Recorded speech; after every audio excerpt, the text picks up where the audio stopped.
Hola queridos hermanos y amigos. CFC Iglesiadedios.net presenta la conferencia titulada La formación de la Biblia, primera parte, con el pastor Octavio Concepción.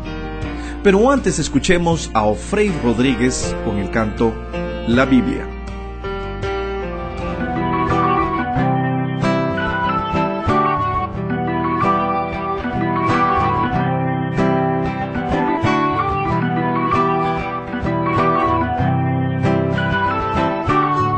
¿Qué sería de un hogar sin una Biblia? ¿Qué sería de este mundo sin tu voz? ¿Qué sería si no creo en el mensaje que está impreso en la palabra del Señor? ¿Qué sería si no creo en este libro que nos muestra todo el amor de Dios? ¿Qué sería si no creo que su Hijo dio su vida por mí siendo yo un pecador? Porque de tal manera Dios al mundo amó, que a su unigénito Hijo dio, para que todo aquel que crea en Él no se pierda, mas tenga vida eterna.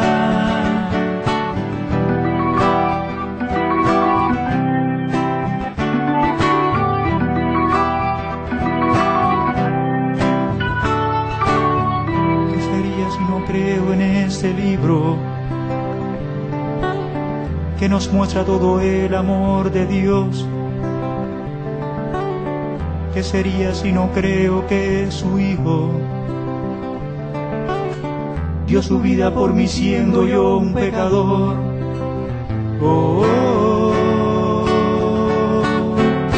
Porque de tal manera Dios al mundo amó, que a su unigénito Hijo dio, para que todo aquel que crea en Él no se pierda, mas tenga vida eterna, vida eterna. Ahora vamos con el mensaje. Vamos a hablar sobre la formación de la Biblia y buscamos únicamente un texto de la palabra del Señor en la segunda epístola de Pedro, capítulo 1, versículo 20 y 21. Tomamos únicamente este modelo de texto para compartirlo. Dice la segunda epístola del apóstol Pedro, capítulo 1, versículos 20 y 21. Entendiendo primero esto, que ninguna profecía de la Escritura es de interpretación privada, porque nunca la profecía fue traída por voluntad humana, sino que los santos hombres de Dios hablaron siendo inspirados por el Espíritu Santo. Ok, el texto bíblico empieza hablando acerca de la composición de los libros que nosotros hemos aceptado como el canon de la Biblia. Vamos a hablar también algo interesante, porque si usted cree que la iglesia cristiana únicamente usa la Biblia que usted tiene, se equivoca. Hay otros cristianos que usan otras Biblias. Se lo voy a explicar después. Ok. Vamos a copiar los datos interesantes aquí, escudriñando un poquito algunos datos en cuanto a la formación de la palabra del Señor. Nos encontramos con un dato interesante y es el siguiente. La Biblia contiene en su totalidad, en la versión nuestra, 7 millones, escuchó eso, 7.773.692 palabras en la Biblia, en los originales, hebreo y griego, que fue el idioma que se escribió los textos sagrados, hebreo, algunas partes en arameo y griego. Ese conjunto de palabras que va a formar las distintas traducciones, versiones de la Biblia, los escritores sagrados, como dice Pedro, todos fueron inspirados por el Espíritu Santo.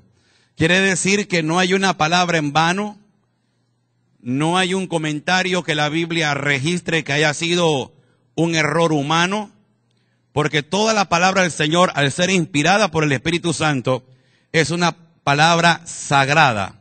Entonces podemos creer confiadamente que esta cifra, estamos viendo cada palabra como un texto con palabras sagradas. Sagradas porque son de Dios. Es lo que Dios ha compartido como su revelación. Dentro de eso encontramos, estos son datos muy buenos porque ayuda al estudiante que está empezando en los caminos del Señor. Esto lo sabemos mucho. El Antiguo Testamento tiene 39 libros, estamos hablando de menor a mayor. Ya después, cuando usted viene a la próxima clase, vamos a otras latitudes. La Biblia tiene en el Antiguo Testamento, en nuestro canon, 39 libros. Sabemos también que en el Nuevo Testamento tenemos 27 libros. Son datos que únicamente estamos refrescando o ayudando a los que están empezando. Dentro de los 39 libros y 27 libros que forman el conjunto, en nuestro canon, 66 libros forman a lo que el cristianismo le llamó la Biblia. Digo el cristianismo porque la Biblia no se llama Biblia en sí misma. La Biblia, como vamos a ver, tiene diferentes nombres. La Biblia en sí misma, o sea, el texto sagrado, nos habla de las escrituras. Las escrituras. Otro texto dice las escrituras sagradas. ¿Y de dónde salió la palabra Biblia? La palabra Biblia es un término que se le acuña posteriormente en la Edad Media Baja. Estamos hablando alrededor del año cuarto, el año quinto después de Cristo. Y se le adjudica este término por un puerto marítimo llamado Biblos. Biblos era un puerto donde llegaban distintas embarcaciones de distintas partes, no en Israel. Y posteriormente la palabra Biblia también, que tiene un significado aparte de puerto, significó libros. Entonces hay una semejanza entre Biblia y Biblos, porque al llegar diferentes barcos, embarcaciones a ese antiguo puerto, la Biblia también se le fueron agregando posteriormente narraciones, libros que se usaban en diferentes lugares del mundo, del viejo continente, y la Biblia comienza a ser formada como un libro. Nosotros tenemos la idiosincrasia falsa, no correcta, de que la Biblia, digamos que Pedro andaba con la Biblia así bajo el brazo, o que Jesús andaba con una Biblia. No, esto tomó años, siglos para formarse como un cuaderno o como un libro. La Biblia no era así al principio.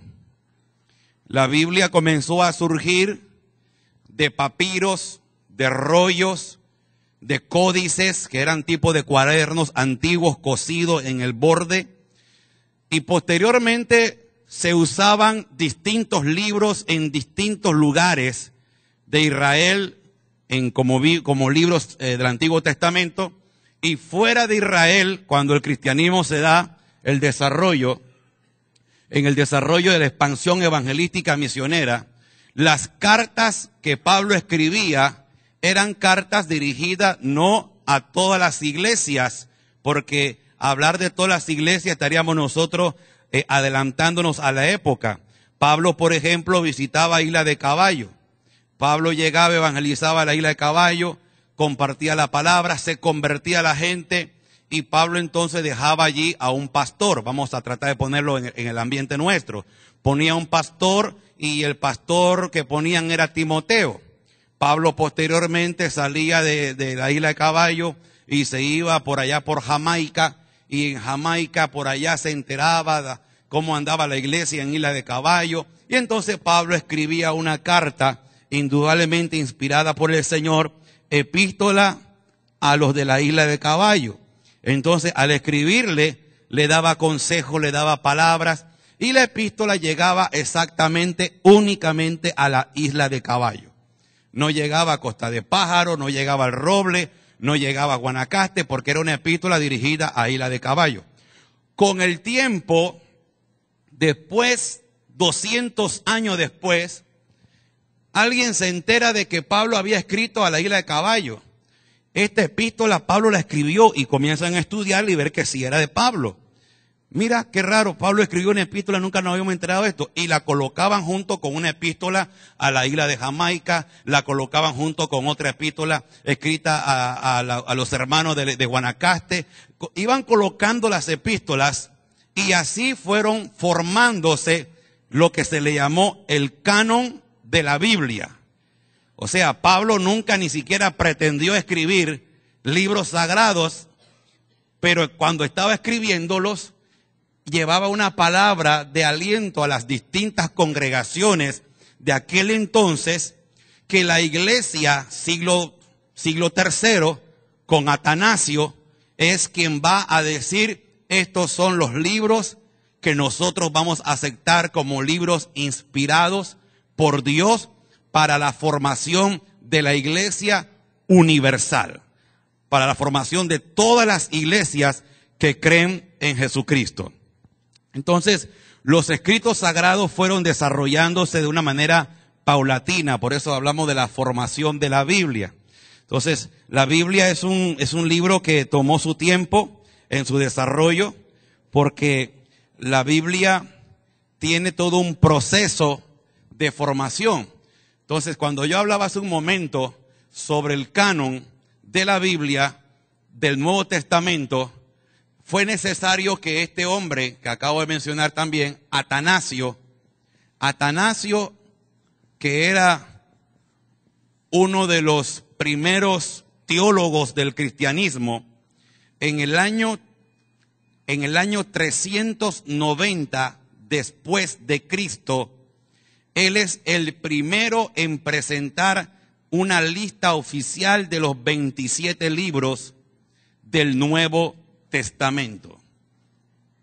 A Atanasio le debemos lo que tenemos como Mateo, Marcos, Lucas, Juan, Hechos. Él fue el que instituyó la primera lista que iba a aceptar la iglesia cristiana oficial. Digo así porque ya existía otro intento de hacer un canon, y fue con un hombre llamado Marción. Marción, que también era cristiano, pero un hombre que no tuvo, como quien dice, una claridad de todo el desarrollo, por no de ponerle otro nombre, como hereje, que fue considerado como un hereje por la iglesia oficial. Marción fue el primero en establecer un canon.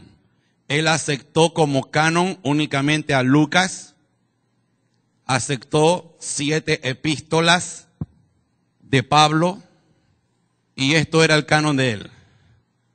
No aceptaba ningún libro del Antiguo Testamento, y no aceptaba los otros libros como Mateo, Marcos, Apocalipsis, algunas epístolas de Pablo. ¿Por qué razón? Porque Marción decía que algunas epístolas y algunos evangelios estaban completamente judaizando, cosa que es falso, cosa que es ridículo, porque el cristianismo no viene de China ni de Japón, viene de los judíos. Entonces, aquí vemos la claridad y el intento del antisemitismo que comienza a darse con los primeros cristianos en un ala radical, donde escogen a Lucas. Como Lucas no era judío como Mateo, Lucas no era judío como Marcos ni como Juan, entonces para él Lucas era el verdadero evangelio. Como Lucas es un gentil, no era judío, era gentil, comienza Lucas a escribir un evangelio más universal, y las 7 epístolas de Pablo que él escoge son Corintios, la segunda de Corintios, escoge a Éfeso, a Gálatas, a Filipenses, Colosenses, Romanos. Entonces viene la reacción del movimiento mayoritario que estaba creciendo, que era la iglesia cristiana en su ortodoxia. Voy a explicar esto. Algunas personas oyen la palabra ortodoxia o un evangelio ortodoxo. La gente cree que están hablando de algún ruso. La palabra ortodoxo significa correcto, correcto.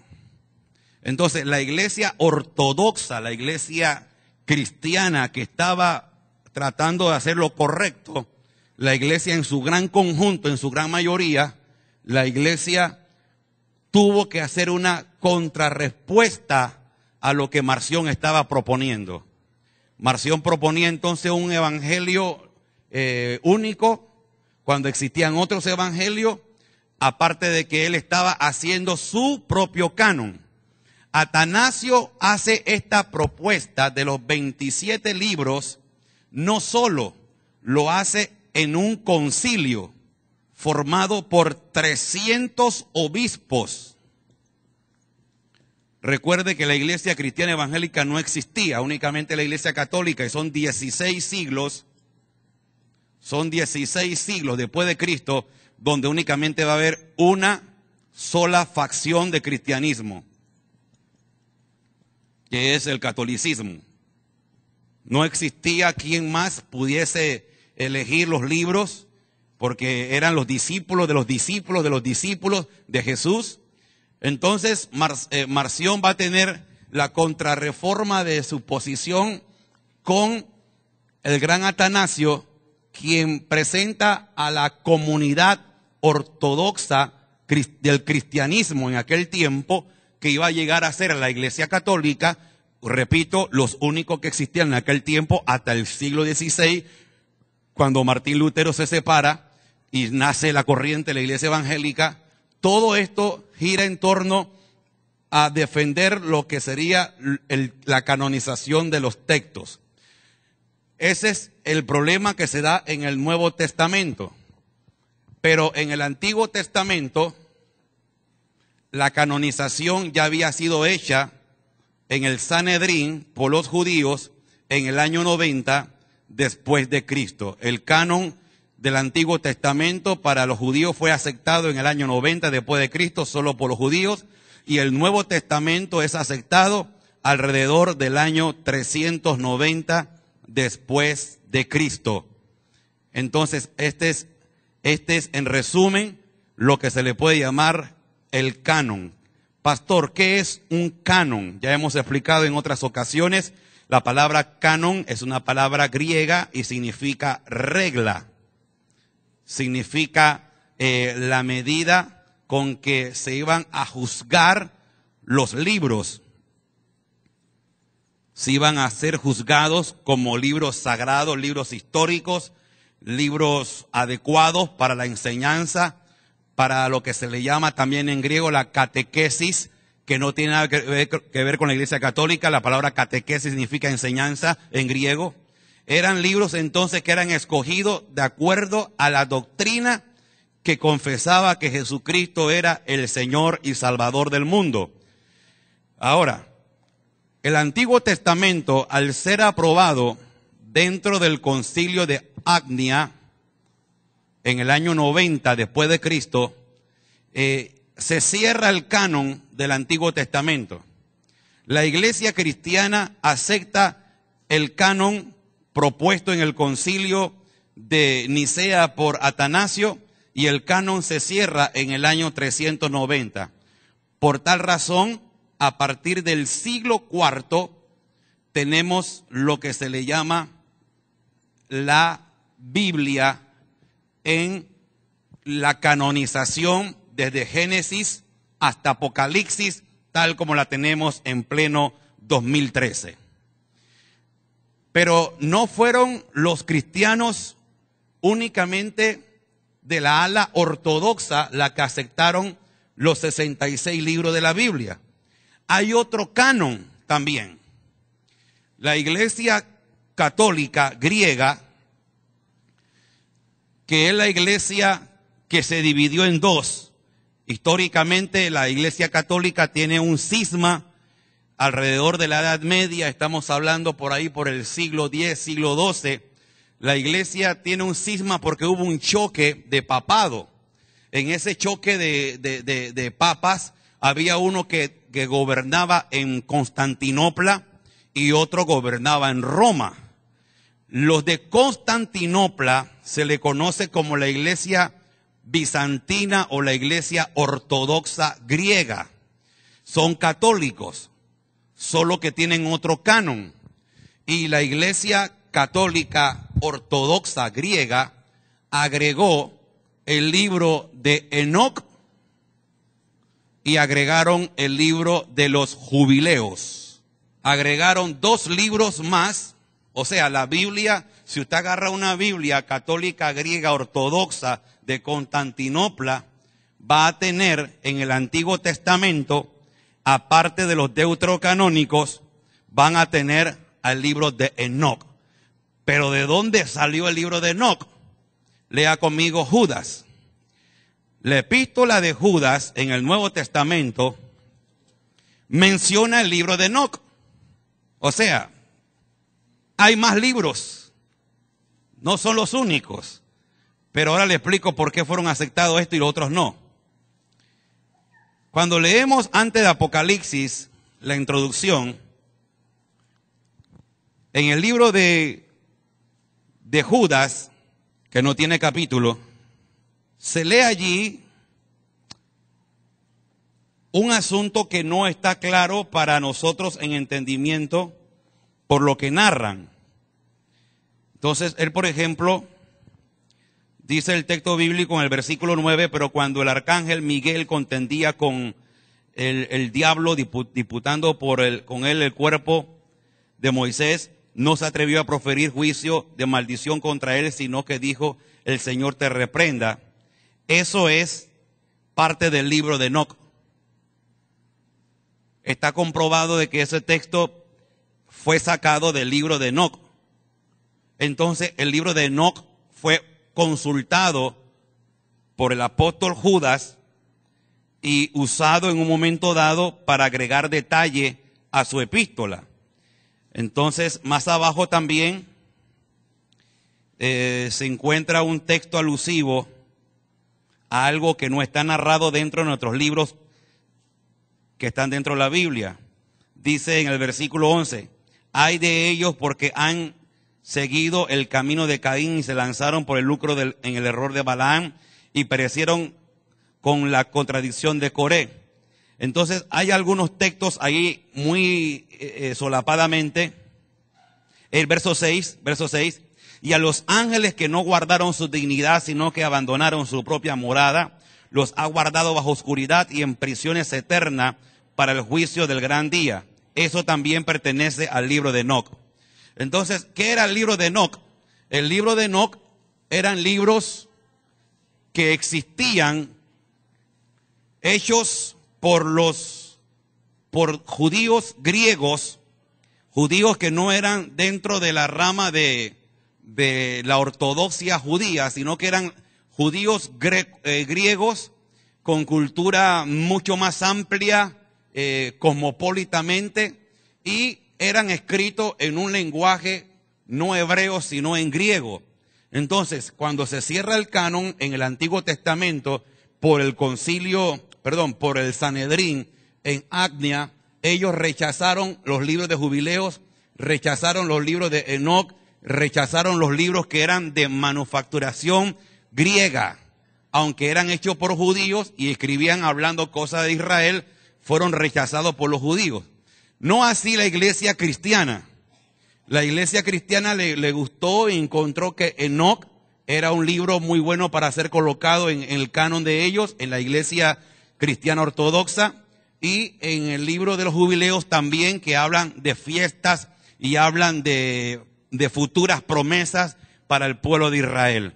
Entonces la iglesia católica griega bizantina de Constantinopla tiene 2 libros más que no aparecen en el canon de la Biblia ni protestante, ni en el canon de la Biblia evangélica. Y son cristianos. Otra Biblia que es distinta y son cristianos es la Biblia de los sirios, de la iglesia cristiana siria. La Biblia de los sirios, que son cristianos, católicos, no tienen Apocalipsis, no tienen a Daniel, a Judas. Algunas epístolas de Pablo tampoco tienen. Entonces usan una Biblia, la Biblia siriaca. Son cristianos, creen en el Padre, el Hijo y el Espíritu Santo, pero no aceptan el canon ni de la Iglesia Ortodoxa griega, no aceptan el canon de la Iglesia Católica, y tampoco es la Biblia igual, la protestante, a la de ellos. Entonces los sirios rechazan libros de Apocalipsis, libros de Daniel, rechazan algunos libros del Nuevo Testamento y también del Antiguo Testamento. Luego la Biblia de los cristianos de Etíope. ¿Se acuerdan del pasaje del hombre etíope? La Biblia de el cristianismo en Etiopía. También usan una Biblia con algunos libros nuestros, pero en esa Biblia rechazan también ciertos libros. Entonces la pregunta sería, ¿por qué algunos y por qué otros no? Porque recuerdo lo que estaba diciendo hace un momento.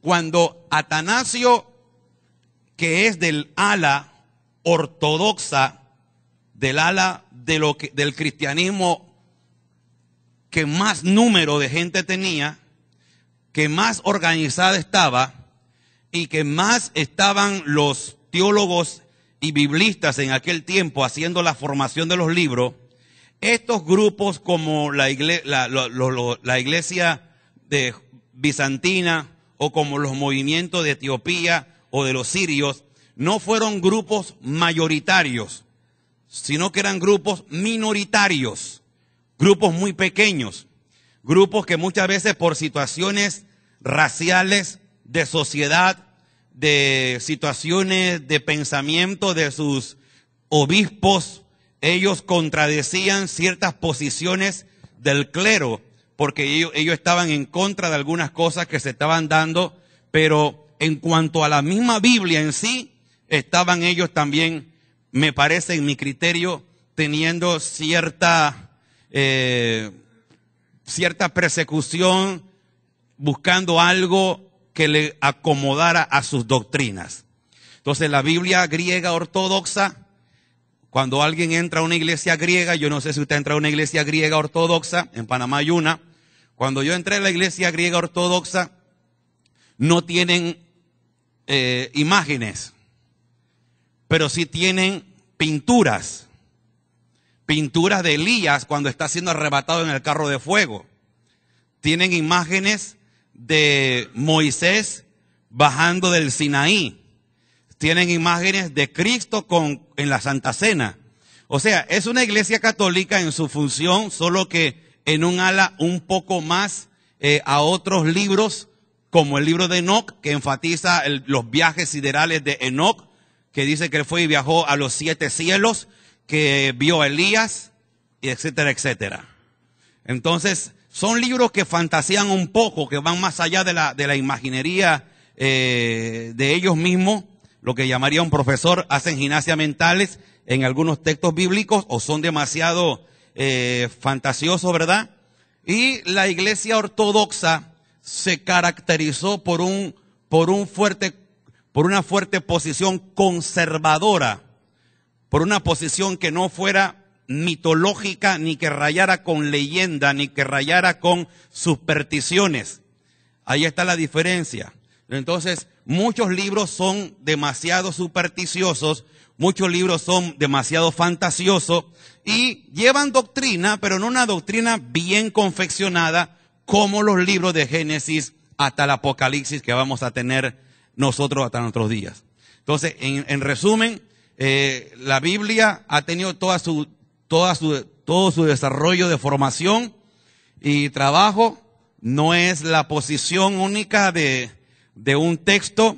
Hoy en día estamos también siendo desafiados por nuevas investigaciones que se han hecho.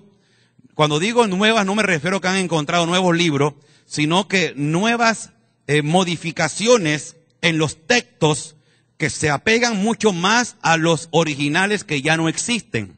Cuando digo los originales, me refiero a los que fueron escritos de puño y letra de Moisés o de Esdras o de Pedro o de repente de un Jonás. No existen esos manuscritos originales. Son copias de copias de copias de copias. Esto fue lo que de repente escandalizó a algunos hermanos el día que vino el hermano Reutemann, porque la Biblia, nosotros tenemos la palabra del Señor. Todas las Biblias son traducciones de los originales, hebreo, griego y arameo. Entonces, ahí encontramos, dentro de las traducciones, vamos a encontrar que los traductores también eran gente de carne y hueso como nosotros. Algo que más me hizo gracia fue cuando dijo el Reutemann, el profesor Reutemann, cuando él dijo que estamos muchas veces discutiendo una traducción y no estamos discutiendo en sí la palabra. Porque discutir la palabra es discutir el texto en su engranaje semítico, en su engranaje griego. Ahí sí podemos discutir, pero para eso necesitaríamos conocer las lenguas vernáculas, receptoras de los idiomas que reciben la palabra del Señor, y estaríamos nosotros en ese tipo de ambivalencia no saludable. Bien, vamos a entrar en preguntas y respuestas, y yo le voy a pedir a alguien que me ayude con el micrófono. Recuerde, preguntas alusivas a algo que yo dije ahora, preguntas alusivas a algún libro de la Biblia, preguntas alusivas a los deuterocanónicos, preguntas alusivas a alguna posición de otro canon, etcétera, etcétera. Vamos a entrar entonces a este momento de preguntas y respuestas alusivas a la palabra del Señor. Tenemos exactamente un buen tiempo para poder desarrollar este punto. Entonces, esto lo dejamos aquí y usted me hace las preguntas de acuerdo al tema que hemos desarrollado. A ver, primera pregunta, recuerde que está siendo grabado para la página web de la iglesia, así que empezamos. Primera pregunta, hermana Flor. La hermana Flor tiene una pregunta, voy a dar el micrófono. Usted dijo que la palabra ortodoxo significa correcto. Entonces, ¿qué significa la iglesia ortodoxa griega? La iglesia ortodoxa griega es que ellos son los correctos dentro de su punto de vista. La palabra ortodoxo se usa no únicamente en una iglesia, sino puede ser una posición doctrinal, puede ser una posición de corriente teológica, pero en sí es una palabra un poco amañada al que la está confesando o al que la está reafirmando. En este caso, conforme a su pregunta, es la posición de la iglesia ortodoxa griega la que está prevaleciendo por encima de otras posiciones de la propia iglesia griega, que también hay otras variantes, pero no oficiales. Entonces, cuando hablamos de iglesia ortodoxa, estamos hablando de la iglesia oficial. Sería algo oficial. Para nosotros sería el término más adecuado como la palabra oficial, algo que es lo avalado, lo aprobado. ¿Qué más? Pastor, mi pregunta es, usted en el momento que hizo la exposición dijo de que Enoc había ido a muchos lugares y que había visto a Elías. ¿Cómo él sabía que era Elías si él fue después? Tendríamos que preguntarle a Enoc, ¿verdad? Los libros de Enoc, al igual que los libros de los jubileos, los libros de Tobías, los libros de Macabeo, fueron libros que pertenecen a una tradición que no fue aceptada dentro de los cánon. En este caso, para el judaísmo no aceptó eso, tampoco el cristianismo, porque el libro de Enoc tiene demasiada... si comparamos a Enoc y lo comparamos con el libro de la Odisea o el libro de la Ilíada, caeríamos en el mismo nivel histórico, narrativo mitológico de los libros de los griegos, porque los libros de Enoc estaban siendo influenciados por la mentalidad griega, y los griegos jugaban mucho, como Homero, famoso escritor de los griegos, jugaban mucho con la fantasía de viajes siderales, viajes ancestrales, viajes más allá de las estrellas, en el fondo del mar. Entonces, esos tipos de fantasías ya no entraban en la parte bíblica seria, ni siquiera en lo que se le puede llamar en el misticismo, porque ya estaban completamente igualados a los viajes de Ulises, a los viajes de Hércules, y esos libros así no llevaban una categoría de ser libros serios. Por eso es bueno leer la Ilíada o la Odisea, pero nunca tendrán la relevancia de un libro de la Biblia, porque son cuentos. Entonces, la Biblia no tiene cuentos. Incluso hay exégetas que consideran que el libro de Jonás es un cuento, porque dicen que Jonás fue transportado por un gran pez. Cuando tomamos un libro como Jonás y lo comparamos con otros libros de la antigüedad que hablan que fueron transportados por monstruos marinos, que fueron transportados por bestias, que fueron llevados al cielo por grandes águilas, pudiésemos comenzar a decir, pero ¿no estarán hablando lo mismo quien haya escrito Jonás? No, porque Jonás, a pesar de que tiene lo que se le llama en la ciencia bíblica un rastro en la literatura, en el nivel literario, tiene un pequeño rastro, pero en su forma de expresar la visión de Dios, en su forma de desarrollar la temática de la revelación de Dios que se le da al profeta, no es comparado con los viajes fantasiosos, porque en ningún momento se ve a un Jonás abandonado sin ninguna razón dentro de un gran pez, sino que la palabra del Señor sigue al profeta. Hay una enseñanza, el propio Jesús reafirma de que así como Jonás estuvo en el vientre del gran pez 3 días y 3 noches, así estará el Hijo del Hombre. Entonces Jesús no es una fantasía, Jesús fue real, murió y resucitó al tercer día. Por tal razón, al decir eso, Jesús está autenticando el libro de Jonás y está quitando todo vestigio que se le pueda dar al libro de Jonás como un cuento, como una narración mitológica, como una epopeya, que eran formas de escribir en la época antigua, antes de la Biblia. Recuerde que la Biblia no es un libro antiguo, la Biblia hay libros mucho más antiguos que la Biblia. Los libros de los amuritas, los códigos de Hammurabi, los libros de la India, los libros de la China, son libros mucho más antiguos, porque estamos hablando 26, 27 siglos antes del desarrollo de la Biblia. Entonces recuerde que la Biblia como libro escrito comienzan a narrarse a partir del siglo X, en la época de Salomón, como libros escritos. La Biblia, recuerde también esto, lo hemos dicho en otras ocasiones, la Biblia tuvo muchos siglos de una tradición oral. La Biblia, incluso cuando Jesús resucitó, 30 años después se escribe el primer escrito sobre Jesús. Todo era oral. No había bolígrafo, no había computadora, no había fotocopiadora, la gente no sabía escribir, reinaba el analfabetismo, aún los propios reyes no sabían escribir ni leer. Entonces había siempre una casta social superior en cuanto a esto, y eran los escribas. Entonces muchos de ellos eran usados como escritores. Dice la Biblia que Jeremías usó a Baruch era su secretario. Entonces se cree que muchos fueron personas que al escribir la profecía, la revelación de Dios, necesitaron ser también ayudados por escritores, por copistas. Pero esa es una posición un poco más científica, pero para nosotros no nos interesa. Lo que nos interesa es que la palabra del Señor está acabada, finiquitada, y es la palabra que nosotros creemos. Hermano Pastor Octavio, en Tesalónica le llaman por primera vez cristianos los cristianos. ¿Qué fecha, en qué tiempo puede ser eso? Repítame. Dice que a los cristianos le llamaron por primera vez cristianos en Tesalónica. Bueno, la palabra cristianismo o la palabra cristiano aparece por primera vez en boca de Jesús. Jesús nunca llamó a nadie en cristiano. Pero de los gentiles.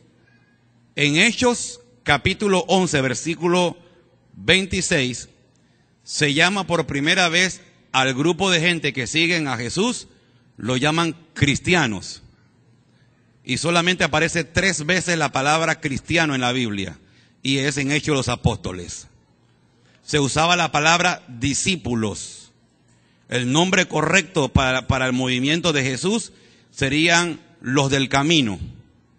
Así le llamaban. ¿Quiénes llamaron a los seguidores de Jesús cristianos?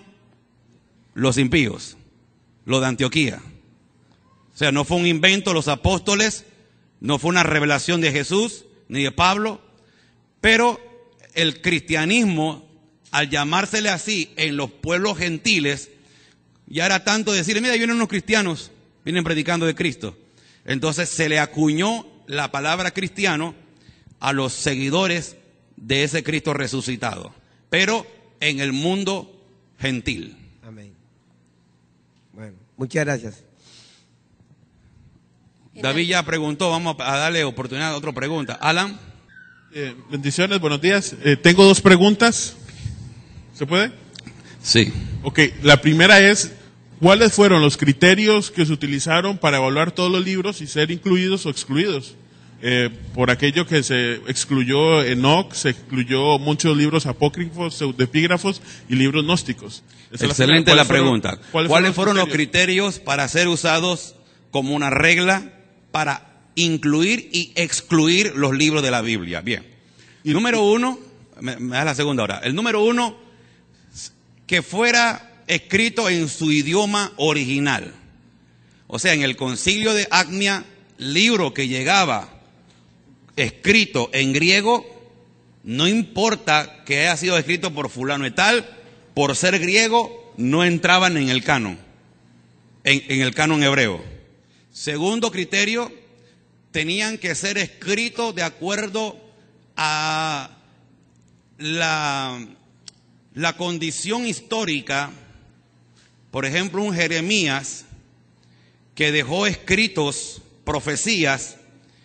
El seno de Jerusalén fue testigo de la vivencia de este profeta en la tradición. En el seno de Jerusalén el profeta había dejado escritos, dejó huellas históricamente en el aspecto político, en el aspecto circunstancial de la historia. Entonces se comparaban las profecías de Jeremías y lo que el libro hablaba y eran aceptados. Pero ya cuando viene un libro de corte como Enoc, como los Jubileos, como los Macabeos, aunque eran escritos por judíos, se veía el contenido teológico con influencia helénica. ¿Por qué? Porque recordemos que un gran intérprete de la Biblia judío llamado Filón de Alejandría comenzó a tratar de interpretar a Moisés con la mentalidad de Platón. Muchos judíos trataron de renegociar la posición ortodoxa judía con la posición de los griegos. Trataron de hacer una mezcolanza. Buena o mala, el judío ortodoxo no lo aceptaba. O sea, no aceptaba ninguna mezcla con la cultura griega, ni en escritura, ni en pensamiento, ni en posiciones filosóficas, ni en posiciones teológicas. Otra regla que podemos agregar allí también es que la mayoría de los libros tenían una referencia ya fuera en el reino del norte o en el reino del sur. En el reino del norte habían tradiciones no escritas de repente, pero sí habían tradiciones de Abraham, de Isaac, de Jacob, de Elías, de Eliseo, de Oseas, de algunos profetas que habían profetizado en el norte de Israel. Otros no tenían problema, como era en el templo de Jerusalén. En el templo de Jerusalén se conservaban muchos escritos, pero recordemos de que Israel estaba dividido en 2. Pero cuando se da la persecución en el año 586 se destruye el templo de Babilonia, muchos judíos fueron deportados a Babilonia. Y allá en Babilonia, muchos de los escritos del reino del norte fueron llevados a Jerusalén porque iban a ser destruidos. Y ellos transportaron los escritos a Babilonia. Por eso es que en Babilonia se va a dar los 70 años, más que en ningún otro lugar se van a dar los 70 años en Babilonia. Va a ser el lugar donde ellos comienzan a confeccionar un canon en preparación a lo que sería después en el año 90, pero estamos muy adelantados todavía para decir eso. Van a confeccionar escritos, van a recopilar datos, y Esdras será el gran recopilador o el gran editor de todos los libros, tanto del reino del norte como del reino del sur. Él se encarga de recopilar todos los escritos, y cuando llega él en Nehemías capítulo 8, él comienza a enseñarle al pueblo la tradición de lo que ellos habían recopilado en Babilonia. Por eso que en Babilonia también se va a escribir el Talmud.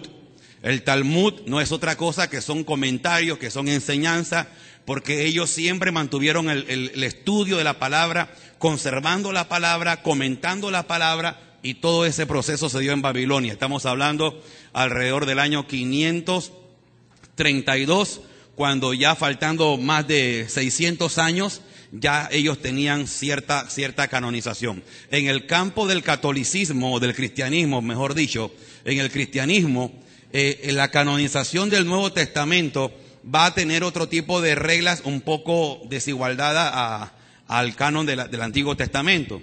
Ya aquí se van a regir más bien por concilios, se van a regir en torno a Jesús, a un Jesús histórico, a un Jesús con una teología salvífica correcta, a un Jesús que no fuera tan humano, porque ya habían otros evangelios como el evangelio de Felipe, el evangelio de Tomás, que presentaban a un Jesús con esposa, presentaban un Jesús que había besado a María Magdalena, a un Jesús que tuvo hija. Ya eran evangelios que estaban rayando demasiado, humanizando a Jesús, cuando el cristianismo creía que Jesús era el Hijo de Dios. Entonces, en el Nuevo Testamento se va a regir más bien la canonización a la luz de la obra de Jesucristo. A la luz de la obra de Jesucristo. Todo lo que no fuera digno de la obra que él hizo como ser humano, o todo lo que atentara contra la divinidad de Jesús, era automáticamente execrado del canon del Nuevo Testamento. Recuerde que no había ese problema en el Antiguo Testamento, porque al no ver la figura de Cristo, ellos más bien se regían por las posiciones de leyes y posiciones hacia el templo y de la ley de Moisés. En cambio, en el Nuevo Testamento, la posición era que la iglesia se rigiera en torno a la sombra de la cruz de Jesús. Ya no importaba allí el idioma, porque aquí en Amnia el idioma era importantísimo para el hebreo, que fuera hebreo, la Lashon HaKodesh, la lengua sagrada, pero para el griego, para el romano, ya no había ese problema, porque hablaban griego. Entonces ya ellos no tenían problema con el griego, porque hablaban griego, los romanos. Y entonces la mayoría del mundo gentil, que también hablaba latín, entonces ya era una lengua romance, el latín, y usada por los romanos en su lengua vernácula, y el griego usado como lengua de comercio, el koiné. Entonces ellos comenzaron a tomar escritos que siempre y cuando presentaran una centralidad de la cruz de Cristo. Los libros que sí dieron problema para ser canonizados fueron el libro de Judas, Santiago y Apocalipsis. El libro de Judas, porque hay un fuerte sabor de Enoc. El libro de Judas, lo digo así como biblista, es Enoc. Es una miniatura. Hay posición de Enoc en el libro, pero está en el canon. ¿Contradice algo? No. Apocalipsis también tuvo problema para entrar en el canon, porque Apocalipsis aún para Martín Lutero, porque no estamos hablando únicamente del cristianismo católico, Martín Lutero rechazó Apocalipsis, rechazó a Judas, rechazó a Santiago, rechazó a Mateo, rechazaron varios libros, Martín Lutero. Pero la posición era porque el libro de Apocalipsis era un libro demasiado inentendible, un libro muy profundo, un libro que aunque nosotros lo tenemos en el Nuevo Testamento, es un libro que tiene muchos símbolos del Antiguo Testamento. Apocalipsis tiene muchos símbolos del Antiguo Testamento, entonces a ellos les dificultaba entender el simbolismo de los libros apocalípticos y es aceptado porque al final se ve la redención universal de Jesús. Entonces el libro de Enoc fue rechazado por eso, Santiago, Mateo son rechazados también porque eran el Evangelio de Mateo y el libro de Santiago son libros que son bien judaizantes. Los libros más judíos en el Nuevo Testamento es Mateo y Santiago. Es lo que se le conoce como los evangelios más acercados a Jesús. No así Marcos, no así Lucas ni Juan, que Juan es mucho más teológico, más subliminal, pero Mateo y Santiago, que son los escritos que son más bien dados a enseñarle al pueblo de Israel que Jesús es el Mesías, que Jesús era el Redentor de Israel. Entonces, quien haya sido Santiago, que por cierto en una clase yo dije que Santiago no es un nombre, Santiago no es un nombre, se dice San Mateo, San Marco, San Juan, San Iago, está diciendo San Jacob, San Jacob. Entonces Santiago significa Jacobo. Así es que por ahí creo que el hermano Gerardo tiene el hijo que se llama Santiago. Tu hijo tiene dos nombres. Se llama San Jacob. Es el Santo Jacob. Ok, la segunda pregunta. La segunda pregunta es con respecto al Evangelio de Juan. Si se puede considerar el Evangelio de Juan como un libro gnóstico, en el sentido de que el capítulo 1 de Juan prácticamente es una introducción con pensamiento aparentemente helenizado, tomado de Filón de Alejandría. Y los gnósticos tenían la cultura helénica, pues estaban centrados dentro de la cultura helénica. Y segundo, otro aspecto es que los gnósticos hablaban mucho en cosas ocultas. Por ejemplo, si vemos Juan 3, él está hablando de cosas ocultas a Nicodemo. Y aparentemente también, pues, el Evangelio de Juan habla mucho del lenguaje gnóstico. Esa es mi consulta. Ok. Antes de contestar la pregunta al hermano y a ustedes, voy a usar una analogía. Es preferible que papá y mamá le hablen de sexualidad a su hijo y no que le enseñen sexualidad los compañeros de la calle a su hijo. ¿Estamos de acuerdo? Ok. El mismo ejemplo. Es mejor que el pastor le enseñe eso, que venga otro le diga eso y ustedes se horroricen. Lo que acaba de preguntar el hermano, como investigador que es, llama la atención la composición del Evangelio de Juan. Yo traté de especializarme en Génesis y en el Evangelio de Juan.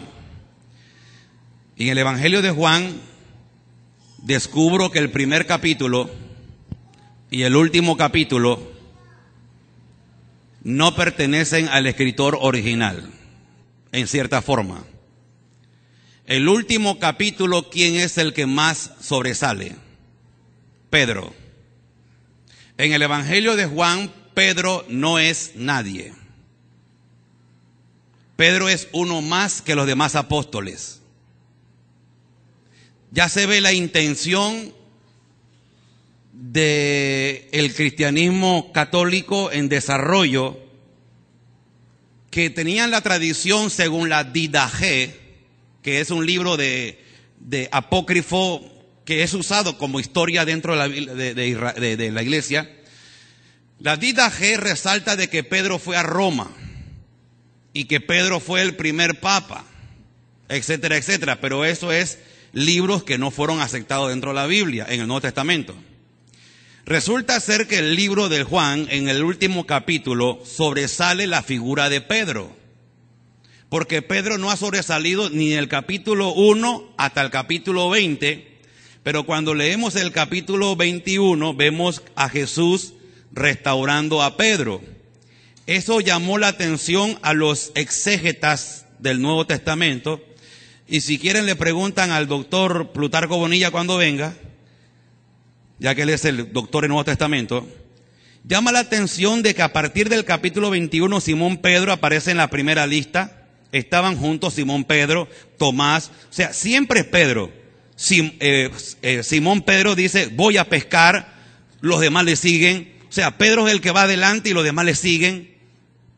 Entonces, el capítulo 21 llamó la atención a los exégetas y creen que posiblemente fue un texto posteriormente trabajado e incorporado, porque recuerde que la canonización del Nuevo Testamento se da casi 400 años después de Jesucristo. No fue que estaban escribiendo todo lo que estaba pasando. Posteriormente la iglesia, los discípulos de los discípulos de los discípulos de los discípulos se reúnen y comienzan entonces a tener libros, como decía el hermano en la primera pregunta, a canonizarlos. Y el texto aparece a un Pedro, que es un pasaje lindísimo, el capítulo 21. Yo lo he predicado en uno de mis textos favoritos. Pero Pedro como que resalta en la última escena más que ninguno. En cuanto al capítulo 1, también llama la atención. Porque dice el capítulo 1, versículo 1, en el principio era el logos, traducido en las versiones nuestras como el verbo. Pero la palabra logos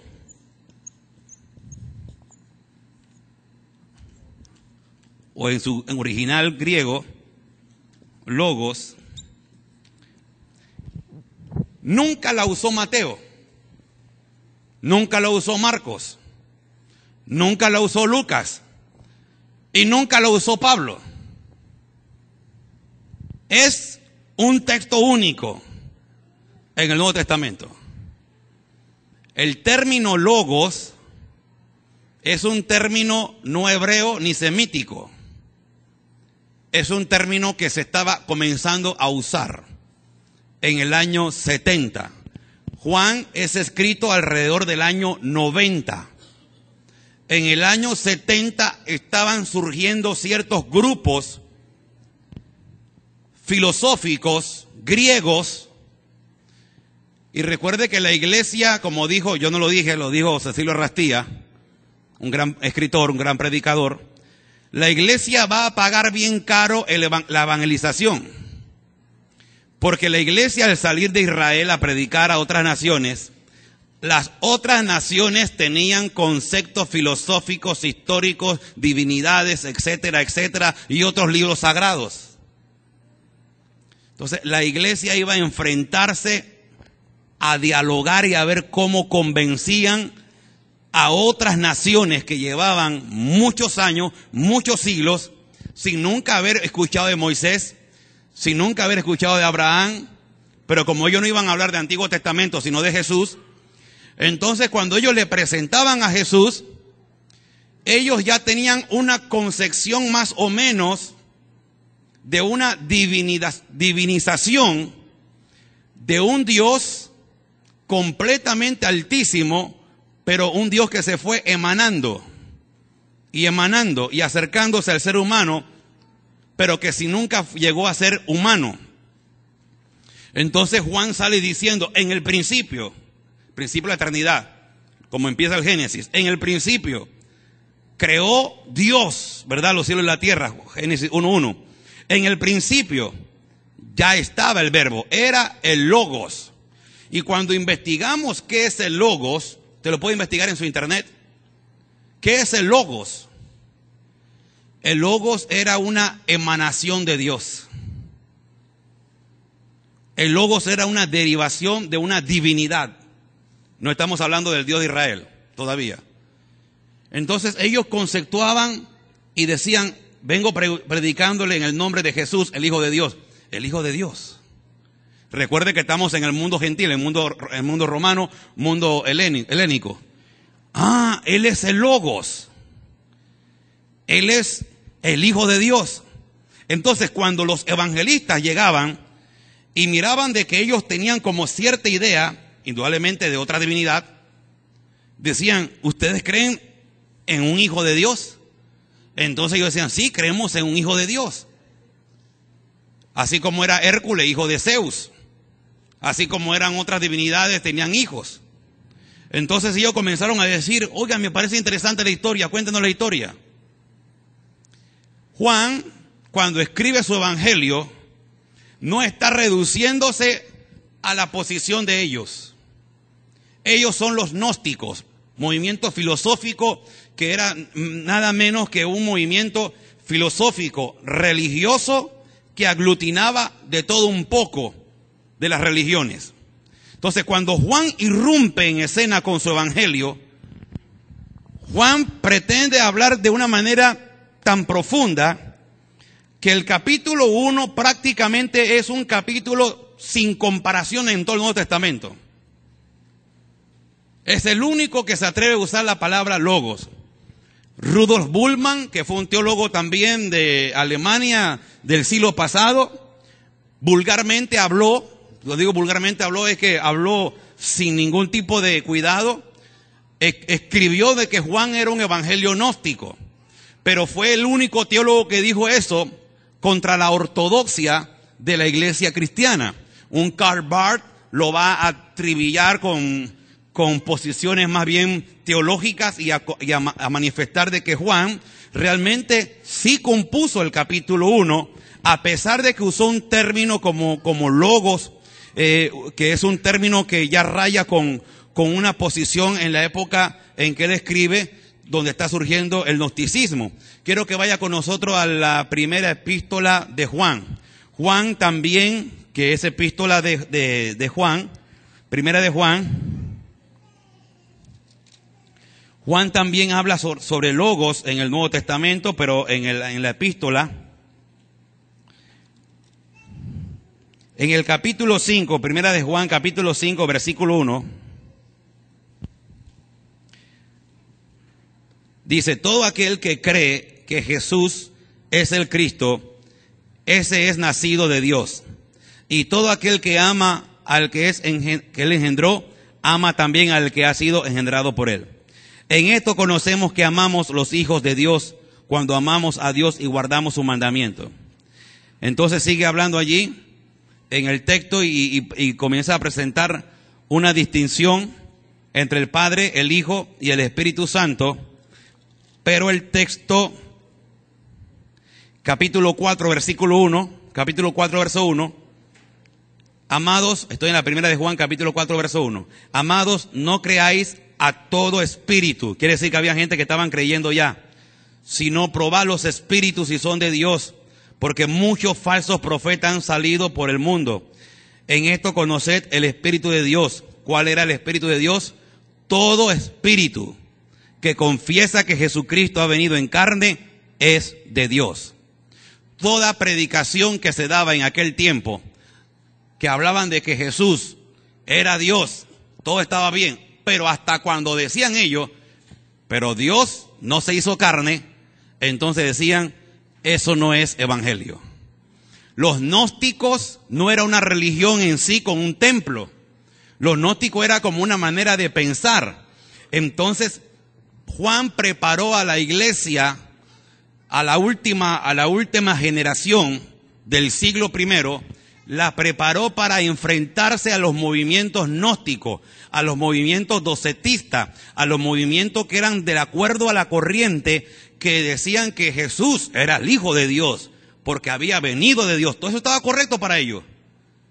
Pero ellos decían, no pudo nacer de carne, porque lo espiritual no se puede volver carne, porque lo sagrado no se puede hacer profano. Entonces ellos no aceptaban el cuerpo de Jesús y tergiversaban la obra en la cruz y decían que Jesús no murió en la cruz de verdad, porque un espíritu no puede morir en la cruz. Entonces ya tenían una cristología completamente distorsionada en su nacimiento, en su muerte y en su resurrección.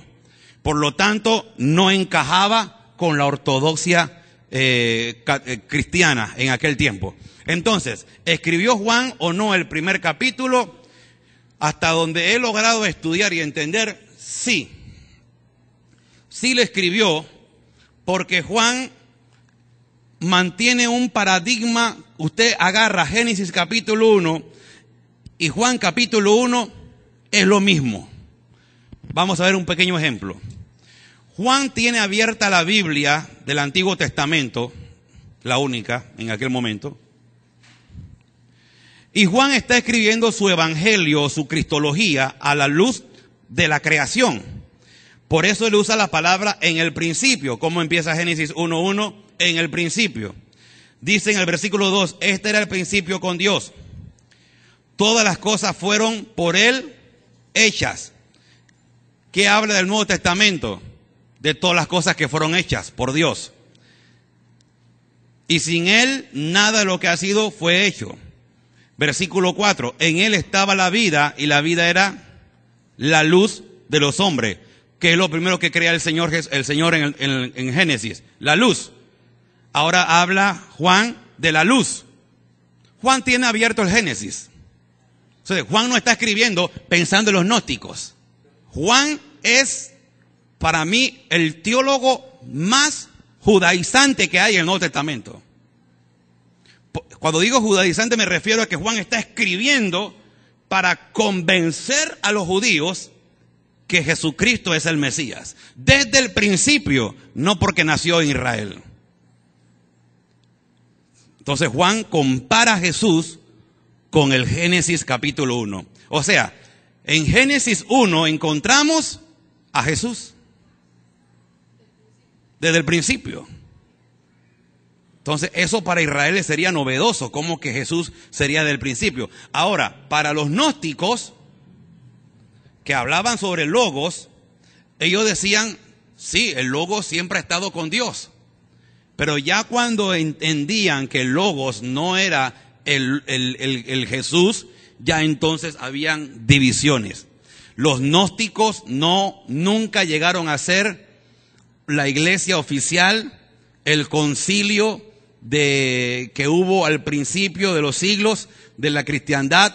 Fue como un tipo de una ciudad amurallada que no permitió que ciertos movimientos que llevaban doctrinas cerradas, posiciones no correctas y posiciones ultrafanáticas fueran a afectar la fe de la iglesia. Por eso, hermanos amados, y perdón que repita por tercera vez, por eso es necesario pertenecer en una iglesia.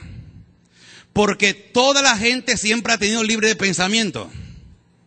Ahora, yo no puedo decir un día aquí una mañana, hermanos, ¿saben qué? A mí se me reveló Melquisedec. Y Melquisedec me dijo que él es Dios y no el Dios de la Biblia. Hermano, agárreme y sáqueme de la iglesia porque ya yo no soy de ustedes.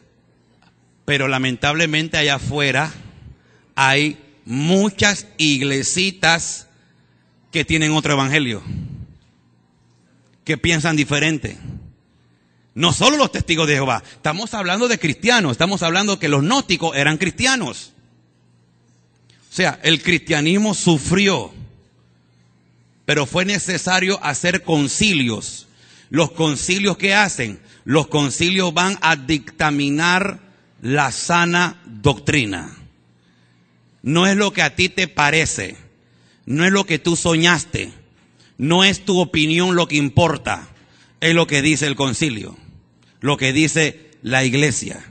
Entonces, todas las iglesias son cristianas siempre y cuando acepten la Biblia como palabra inspirada por Dios. Siempre y cuando acepten al Padre, al Hijo y al Espíritu Santo. Siempre y cuando acepten que la muerte de Jesús en la cruz redimió al ser humano para perdón de pecado. Y crean en la resurrección. De ahí en adelante, cree lo que tú quieres, pero somos cristianos todos. Por eso el católico es cristiano. Pero somos distintos ya en la práctica, porque ellos tienen otro tipo de práctica que nosotros no aceptamos. Tienen otras cosas que nosotros no aceptamos, pero son cristianos. Ya cuando me cantan a mí que María es la madre de Dios y que y Dios tuvo abuela y tuvo abuelo, etcétera, etcétera, ya ahí no se puede.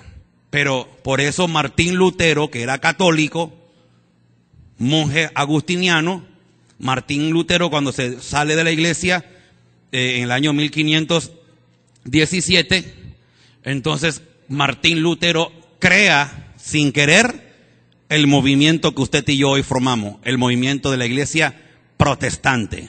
Nos separamos. Por eso los católicos nos llaman hermanos separados.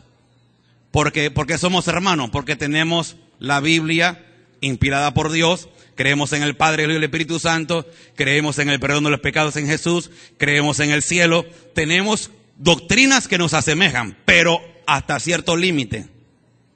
Ya después no compaginamos, por lo tanto no somos católicos, somos cristianos evangélicos.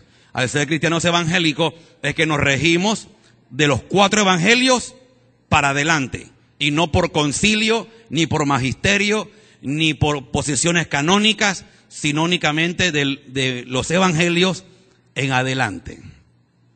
Ok, entonces la pregunta fue un poco necesaria alargar la respuesta, porque es una pregunta muy buena.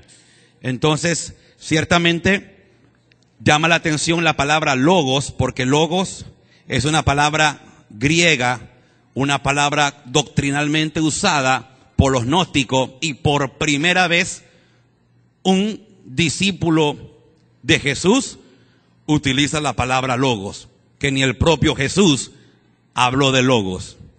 Entonces recordemos que la iglesia, no todos los libros se están escribiendo en el momento histórico. Juan está siendo escrito a finales del siglo I, año 90 aproximadamente, 90-95, y el gnosticismo está creciendo en ese momento. Entonces yo puedo sospechar de que Juan escribe desde una plataforma bíblica, como es Génesis capítulo 1, con una cristología centrada en Jesús, para atacarlos a ellos y enseñarles que ese logos que están predicando ellos también, ese logos no es la revelación verdadera. La revelación verdadera era Jesús. Por eso dice el texto bíblico en el versículo 12, mas a todos los que lo recibieron, a los que creen en su nombre, no en el logos, a los que creen en su nombre, les dio potestad de ser hechos hijos de Dios. Esto no es solamente para los judíos, es para todo aquel que creía en que Jesucristo era el Hijo de Dios, le daba entonces eso, la credencial de ser hijo de Dios. Estamos con buen tiempo, creo que faltarían 2 preguntas más y terminamos. Penúltima pregunta, sobre la Biblia, ¿verdad? Sobre un tema de la Biblia, sobre algún pasaje de la Biblia, especialmente, sobre todo, como lo que el hermano hizo la pregunta, ¿verdad? Penúltima pregunta. Más nadie en pregunta. Bueno, va la hermana Flor otra vez. ¿Por qué la Biblia de los sirios no tenían Apocalipsis, ni a Daniel, ni a Judas, o otros libros más ahí? Los etíopes, la iglesia griega ortodoxa, la iglesia de los sirios, ellos en sus concilios que rechazaron a los primeros grupos que se formaron con Atanasio, rechazaron los escritos de los padres de la iglesia. Cuando hablo de los padres me refiero a Ireneo, Tertuliano, Policarpo, me refiero a los discípulos de Jesús. Ellos rechazaron esos grupos y se fueron más bien por otros movimientos sectarios. Cuando digo movimiento sectario no me refiero a sectas como los testigos de Jehová, los mormones. Me refiero a grupos de cristianos que no eran la religión oficial o no eran el movimiento más fuerte. Porque para eso tendríamos que hablar de los montanistas. Los montanistas deberían haber sido la iglesia pentecostal aceptada en aquel tiempo, pero fue rechazada. Los montanistas venían de Montano en el siglo II, y los montanistas creían en el derramamiento del Espíritu Santo, los montanistas creían en el hablar en lengua, los montanistas creían en el poder de los dones del Espíritu Santo, y fueron perseguidos y masacrados. ¿Por quiénes? Por la iglesia ortodoxa cristiana. Sí, y pero esos libros también inspirados por el Espíritu Santo. Sí, pero aquí no se refiere tanto a que se crían en el Espíritu Santo, no. Eran problemas de posiciones políticas, porque el asunto de la iglesia griega es el rechazo al papado en Roma, y ellos tenían su propio papa. Entonces, el rechazo se da por los cardenales, el rechazo se da por cuestiones políticas. No estoy de acuerdo con tu movimiento, yo hago el mío, yo acepto lo que yo quiero, no lo que tú quieres, porque no había una posición oficial. Pero ya la posición oficial se va a plasmar con el catolicismo formado con Constantino. Recuerde que cuando nace el movimiento de la Reforma con Martín Lutero, también somos perseguidos, porque somos uno de los muchos grupos que intentaron atacar la ortodoxa correcta del cristianismo. Entonces Martín Lutero recibe también ataques, persecución, las iglesias calvinistas, las iglesias presbiterianas, todo movimiento que fuera con esto era como atentar contra la fidelidad de la iglesia. Creo que hasta la fecha todavía existe eso, porque la iglesia cree que fuera de ella no hay salvación. Entonces nosotros no deberíamos ser tan excluyentes, porque nosotros mismos somos excluidos. No sé si me logré explicar en esa frase. O sea, nosotros somos buenos para rechazar a otros creyentes, a otros cristianos, a otros movimientos. Pero recuerde que nosotros somos también excluidos. Una vez fui a una iglesia católica por un sepelio. Creo que era mi tía, mi abuelo, no me acuerdo quién era. Creo que era mi tía. Y cuando estoy en la iglesia católica, sentado de primero, estoy vestido pues de negro con mi camisa de cuello clerical y todo. El sacerdote salió de paso y dijo: el que va a leer la palabra dentro de los familiares, por favor tiene que ser católico. Hasta ahí. Entonces, la iglesia, eso fue el principio de cerrar puertas, y todo lo que no fuera de acuerdo al sistema papal del magisterio no era visto como iglesia. Entonces, ahí también se excluyeron libros, se excluyeron movimientos, y si usted estaba molestando mucho, lo mandábamos a matar. Entonces, no fue tan fácil para el cristianismo. Tuvo sus facciones buenas y también tuvo sus partes malas, pero nosotros no deberíamos ser tampoco excluyentes. ¿Otra pregunta? Tengo la pregunta. Por ejemplo, en el libro de Jeremías, el profeta Jeremías habla de la destrucción, o cómo fue destruido el templo de Jerusalén. Habla de que el rey de Babilonia saqueó todo lo que había en el templo. Se habla de una nueva Jerusalén, un nuevo templo, y esto, todos los que se llevaron los babilónicos para el rey, regresará a una hora de que el rey sea construido el templo de Jerusalén. Estará todo lo que se saqueó de Jerusalén en Babilonia, porque tiene que estar en el templo de los babilónicos. ¿Cómo se daría cuenta? Bueno, viene siendo como una historia de de lo que fue el rey de Babilonia con Jerusalén. Bueno, la pregunta en sí, logro captar, es la destrucción de Babilonia, la que hizo en Jerusalén, al destruir el templo y al saquear todos los enseres, o también como se le puede llamar los jaguares, los muebles sagrados, al ser saqueado y posteriormente, recordemos también que destruido nuevamente con Tito en el año 70 después de Cristo. La pregunta sería de dónde saldrían los muebles que formaban parte del templo. Bueno, tenemos la noticia de que algo interesante está pasando, y es que cuando venga el Mesías tiene que entrar en el templo, pero no hay templo ahora mismo en Jerusalén. La noticia es que ya todo está preparado para construir el templo por Israel. Cuando venga Jesús, Él no va a aterrizar en el Vaticano ni en Estados Unidos. Él va a ir a Jerusalén y entrará por la puerta del este del templo de Jerusalén. Mientras no haya templo, Él no viene. No estoy hablando del rapto, estoy hablando del inicio del milenio. Se cree que antes que venga el Señor habrá un rapto de la iglesia. Pero Israel construirá el templo. Y el templo, ¿dónde están los planos? ¿Dónde están las dimensiones del arca del pacto, de la menorá, de la mesa de los panes de la propiciación? ¿Dónde? En Ezequiel y en el libro de Éxodo. Ezequiel realmente es el plano. Vamos a leer Ezequiel. Ezequiel es el plano del nuevo templo.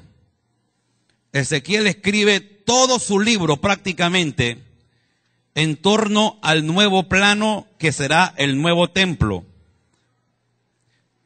Leemos, por ejemplo, en el capítulo 37, versículos 26 y 27.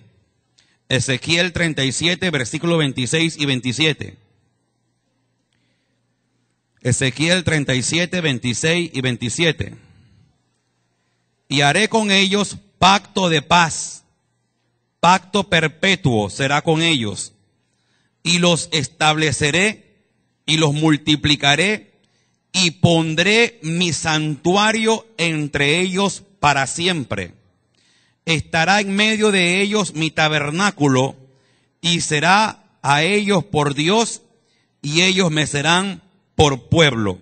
Eso tiene que ver también con Apocalipsis 21:3, cuando habla de que el Señor vendrá a morar con los hombres en la tierra. Ese es el tercer templo. Entonces, el tercer templo, a partir del capítulo 40, empieza toda la diagramación del tercer templo. Un templo más grande que el que tuvo Salomón. Un templo más grande que el que reconstruyera Herodes. Un templo con unas dimensiones gigantescas, donde todas las naciones de año en año irán a celebrar allí con el Señor. Entonces, la destrucción del templo por mano de Babilonia no fue voluntad de Él, sino propósito de Dios, porque era necesario la expansión de su pueblo, era necesario que se alcanzara a otras naciones, y el que va a hacer la promulgación de eso es el propio Jesús, cuando dice: id y hacer discípulos a todas las naciones hasta el fin. Entonces, todos los muebles del templo, si usted se mete a investigar, ya están construidos en Israel, con oro puro, con la cantidad de kilos que se necesitaba, porque todo eso es bíblico, todo eso tiene un sentido profético, el tamaño, el espesor, el grosor, los vestidos, los sacerdotes, todo está listo. Ahora, ¿qué es lo que hace falta?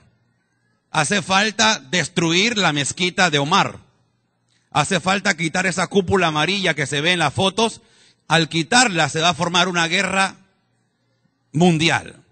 Las Naciones Unidas irán a destruir a Jerusalén, porque Israel va a construir el templo de donde está la mezquita esa hacia la parte sur, y allí habrá una profanación para los musulmanes y se formará toda una guerra sin parangón en la historia. Será una guerra mundial, y es allí cuando todas las naciones se levantará contra Israel, porque ellos construyeron el templo, porque había llegado el tiempo de construirlo, había llegado el tiempo de rectificar todas las cosas en el templo, y cuando ellos vayan a destruir Jerusalén creyendo de que ellos han construido a la brava y haciendo guerra y destruyendo y sacando a los musulmanes y construyendo el templo, es cuando el propio Señor tendrá que venir y mostrar de que Él es el Señor del templo, y que era profecía de la palabra de que Él vendría a reinar con ellos para siempre.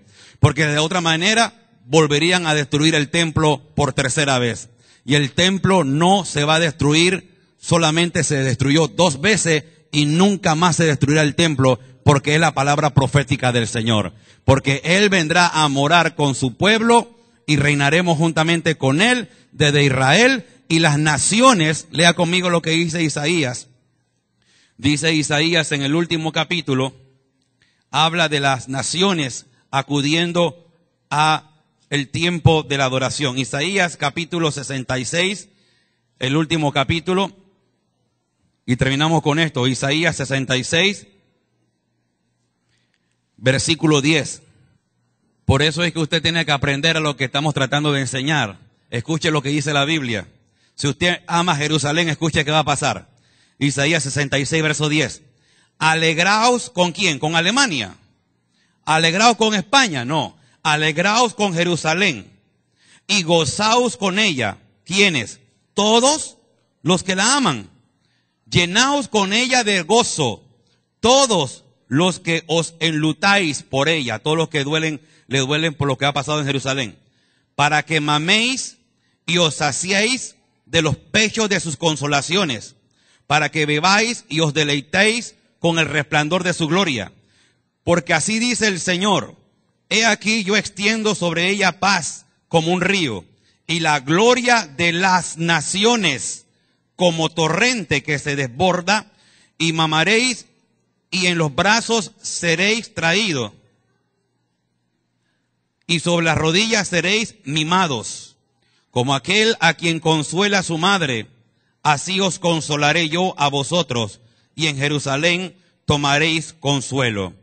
Y veréis y se alegrará vuestro corazón, y vuestros huesos reverdecerán como la hierba, y la mano del Señor para con sus siervos será conocida, y se enojará contra sus enemigos. Entonces, en medio de ese deseo de Dios de restaurar, mire ahora lo que termina diciendo el texto bíblico.